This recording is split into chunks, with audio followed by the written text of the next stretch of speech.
Van Cala, were you disappointed that he took out his obvious frustrations on social media this week? Yeah, well, it's going to be an internal viewpoint taken from there, of course, whether he's used that in an inappropriate manner. Obviously, that's up for you to decide as well, but certainly as a football club, we will deal with that issue. So is he facing disciplinary action? Is that part of the usual club rules? Well, we've obviously got a code of conduct and a media policy at the football club, so clearly we'll look at whether he's stepped over the mark, and we'll deal with that accordingly. Have you spoken to him since then? Yes, we have, yeah. What is the situation with him? Well, I think I kind of, without going into great detail, because I'm not in a position where I want to hang our washing out in public, but I think it's only fair to say that, you know, Juan has been one of those players that we spoke to with his agent a good 3 or 4 weeks ago with regard to his situation, and it was all agreed that we would look to move Juan on in the January window if at all possible. That was the agreement with his agent and his people, so he knew where he stood, so they could do something about that in the short term in terms of finding him another football club. And I can't be more honest than that with him, really. I have a lot of talented centre-halves, so and we have a lot of players here, which I've mentioned on too many occasions, really, and I saw it in the best interest of everybody for him to move on. But his situation is different, is it not, from, say, Javi Guerrero, Guido Bergstall, in that he's training with the under-18s? Why is he training with the academy when he's effectively a first-team squad player? Okay, look, without going into, again, too much detail, he's not actually training there. He's doing his rehab programme there. And I think also you need to understand and realise, and I'm sure you're not naive enough to think that players at other football clubs don't train with under-21 squads or under-18 squads. It's nothing particularly new, but as I said to you, he is on a training plan at the minute with his rehab. It's not been unusual since I've been here to see Ben Turner train with 18-year-olds and 21-year-olds whilst he's on his way back. But these things happen in a football club. These are the decisions that you make. But the fact that he went on to social media, clearly he feels it's, in a way, well, disrespect, I think or respect was the word that he used. Look, he's entitled to his opinion, but again, I'll repeat, if he's, you know, overstepped that line, then obviously we will be dealing with that internally. Do you think he will move on in January? I mean, you've already said it would be best for both parties if he did, but will there be difficulties moving on in that maybe he's seen as by the outside, given his behaviour this week, maybe seen as a disruptive influence? Well, I mean, obviously that's a decision for Juan and his people, to be honest, that are working, I do believe, are working hard in terms of finding him a club, probably in Spain. I think that's what they're looking at this moment in time. And hopefully they're successful in doing so. I do believe in the summer there was some interest for him at that stage, but I think the football club might have turned it down at that stage, and I think he probably found that a little bit frustrating. But obviously I've made things very clear from him from the start, so there's no hiccups, there's no problems for him. He can go, and you know, providing everything's right financially, then he'll be on his way in January. Was he disruptive?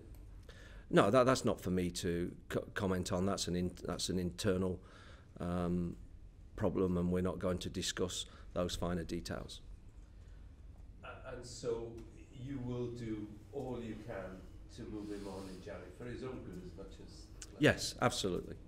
Will you be asking for a fee? Well, that'll have to be decided, executive decision really. But clearly, from my point of view, I've made my feelings firmly felt. and it would appear that he thinks, or he's at least told a fan, that he feels Vincent Tan was behind this rather than you. Well, that's not really the case. And again, without going into too much detail, I've said from the very beginning that obviously the owner's entitled to his view, his opinion, and I'm sure he will stress that in time. But it was a management decision, and we move on. If you had a centre-half crisis, would you have to play him? Injury crisis. Yeah, I don't see that we do have a crisis, so I don't think that's an issue this moment in time. We have other bodies. We have four, in my opinion, talented centre-halves. We've got one playing at right back for us at the minute. We've got Bruno attempting to come back, though I'll talk to you about him in a minute. A slight issue there. And then the two boys that are playing at the minute that have, taken 4 points from a possible 6 in Turner and Morrison. So I think if you were to look at our squad, that would be probably one of our stronger areas at this moment in time. So let's move on to Manga then. What's the score? He's been aggravating him, that calf and the joint at the top of the calf. So I can tell you yesterday that he had an injection in that particular area, hoping to settle it down really and to get rid of that inflammation. So he's not available this weekend? No, he's going to miss out this weekend. How long do you think he will miss out for? We don't think. Look, the area is not a huge area of inflammation, so we think it can settle down very quickly, and he could be back training again. Certainly by the middle of next week, if it does the trick. We'll know in 48 hours, Monday, if it's done the trick, really. To many people, he's possibly been your best player this season, despite the fact that Morrison and Turner... Yeah, no, absolutely. I'm really pleased with him. Out of all the performances, I mean, he's been outstanding. The only game where he perhaps wasn't as good was Bolton away, but no, he's been great, and he's very much part of our plans going forward. Is Bruno? Any other injury worries for? We've had one or two little niggly things, but nothing that's going to stop people playing or putting themselves up for the game on Saturday. You probably don't need me to tell you, it's one away winning 25 in the league, one in about, 13 or 14 months. Got to sort that out, haven't you? I mean, it's your turn. Yeah, now, clearly it was a problem under Malky Mackay, Ole Gunnar Solskjaer. Now it's your baby. Yeah. I mean, to be honest, how I see that one is that football is not a perfect game, and our results at home have been pretty much near perfect. But it isn't a perfect game, and away from home, that's something we have to deal. And are we going to win away from home? Yeah, we are. We'd like it to be sooner rather than later. It's 11v11 on Saturday. We need to show the same qualities that we showed at Birmingham, that resilience and that perseverance, which got us something and could have possibly got us all 3 points. They're the sort of qualities we're looking for. And the fact of the matter is, the only thing that changes is the postcode. That's how I see it. And we're going to go in with a strong mentality on Saturday, and we've worked very hard this week, and we're determined to make it this Saturday. Do you feel that maybe the postcode has been very, very good, but maybe you haven't had the credit for at the very least stabilising and in fact improving things?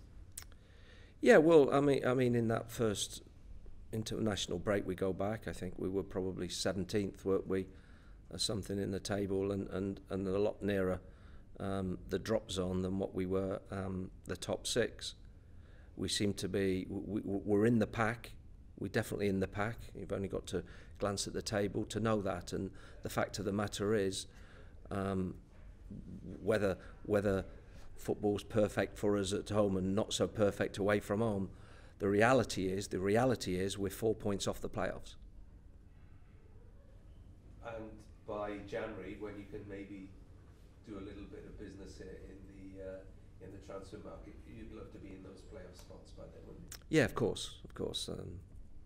I think it's Christmas, January time is a good time, a good opportunity to be in there. So you're going into the new year in a fighting position in that top six. I mean, that would be where we'd want to be. But if it takes a bit longer to get there, so be it. But that's our aim, and it's not changed from day one. And as ever, there's always something else going on at Cardiff as well as the playing. I'm sure you've seen that already in the last few weeks. Just last one for me. The fans of this week stripped Malky McIver's honorary membership of the trust. Do you understand their feelings? All I know is they're an independent body, so they're entitled to make decisions, like I'm entitled to make decisions. And that's a decision that they've made. They've done a lot of good things for the football club over the years. I know that. So, it's their decision.